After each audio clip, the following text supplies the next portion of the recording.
আনপ্রা ছেলেটির বড় ইউটিউবার হওয়ার গল্প।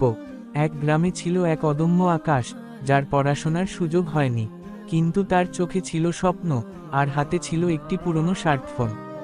গ্রামের সহজ সরল জীবন, প্রকৃতির সৌন্দর্য আর ছোট ছোট মজার ঘটনাগুলো সে ক্যামেরাবন্দি করতে শুরু করল। প্রথম দিকে কেউ পাত্তা দেয়নি, বরং হাসাহাসি করত।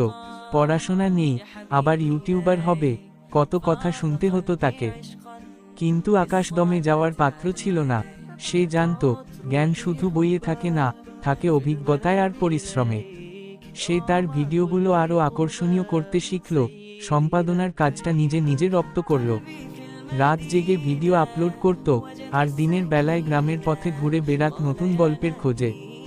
ধীরে ধীরে তার ভিডিওগুলো মানুষের কাছে পৌঁছাতে শুরু করল।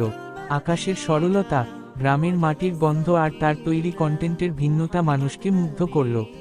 একটা দুটো করে সাবস্ক্রাইবার বাড়তে লাগল, কমেন্ট বক্স ভরে উঠল ভালোবাসায়। যে ছেলেটাকে একসময় কেউ চিনত না, সেই আকাশ এখন লাখ লাখ মানুষের অনুপ্রেরণা। আকাশ প্রমাণ করে দিল, সফলতার জন্য শুধু ডিগ্রি লাগে না, লাগে স্বপ্ন দেখার সাহস আর তা পূরণ করার জন্য কঠোর পরিশ্রম আর অধ্যবসায়।